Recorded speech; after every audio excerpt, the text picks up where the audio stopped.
People in the northern Idlib area have been living in constant danger for over 18 months now, leaving them destitute and with no access to healthcare.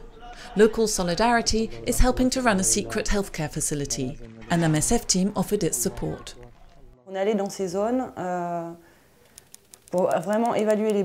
We went to the area to assess the people's needs.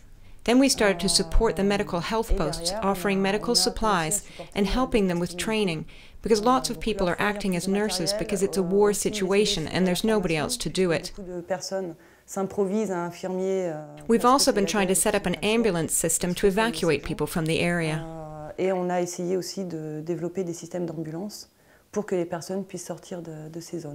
A month ago, another team went to evaluate needs in Deir ez-Zor, a remote region in the east of Syria also ravaged by the conflict. The team saw empty hospitals that have been subjected to intense shelling. There too, Syrians have rallied round to convert this old school into a makeshift hospital. The situation in both these areas is very alarming, and the few health workers present have to make do with just the bare minimum.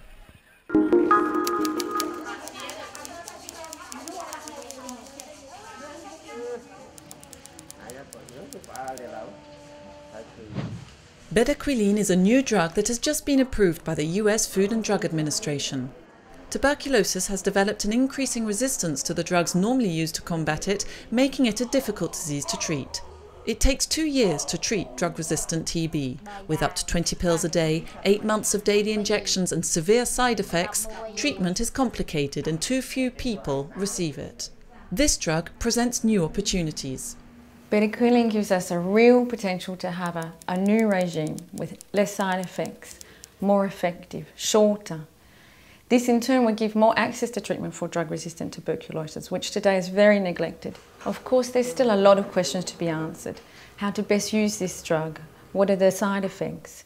Now it's up to all actors to work together to ensure that it's used in a responsible way and to ensure that everybody has access to this drug. Everybody in all countries around the world, even those in the poorest countries. A treatment protocol using this new drug in combination with other drugs needs to be established, but bedaquiline could allow the scaling up of treatment for drug-resistant tuberculosis. In 2011, more than 300,000 new cases were reported, but only 19% were treated. It means also that we need to secure public funding to do the R&D, but R&D is so expensive. I think that it's researchers, global health experts and institutional donors met for a 2-day conference. They examined the progress and the shortcomings in the medical R&D initiatives in the field of neglected diseases. Only 4 out of the 336 new treatments developed over the last 10 years have been for the treatment of neglected diseases, effectively excluding millions of patients from the benefits of medical advances.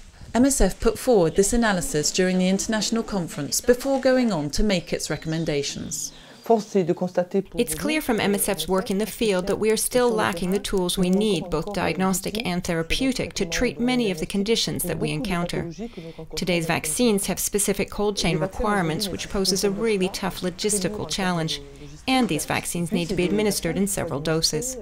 So what we at MSF would like is a much less complex tool, a tool that is adapted to our working environment and affords better immunization coverage to prevent childhood killer diseases.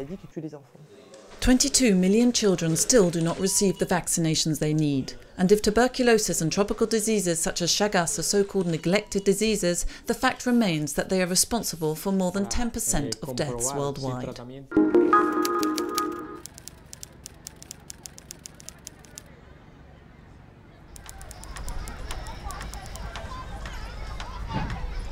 The roads are passable again.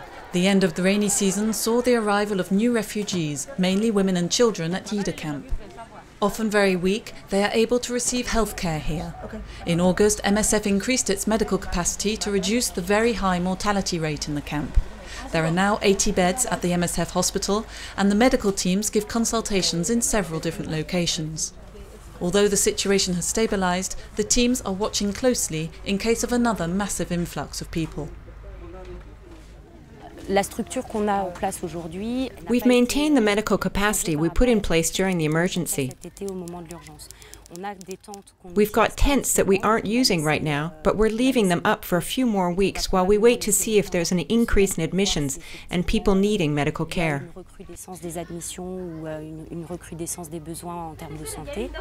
Malnutrition is one of the conditions treated in the camp. While the infant mortality rate has fallen sharply, the number of children suffering from malnutrition remains high. Between the end of July and mid-November, over 1,900 malnourished children were treated as outpatients, 491 were hospitalised.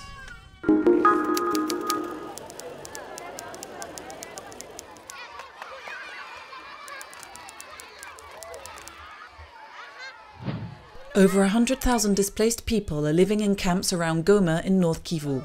Conditions are extremely harsh. Several fixed vaccination points have been set up to immunise children, like this one in Mugunga 1 camp. We're vaccinating to prevent the measles epidemic, which can occur when people are living in crowded conditions in a camp. Measles can lead to diarrhoea, pneumonia and blindness. It is one of the main causes of death in children. The virus is also highly contagious. It takes just a sneeze to spread it. So the community health workers ask all the mothers to get their children immunised. The campaign also provides the opportunity to screen children for malnutrition. Their nutritional status is assessed and when necessary they are referred to a health centre for treatment. The objective of the campaign is to immunise 28,000 children between the ages of 6 months and 15 years.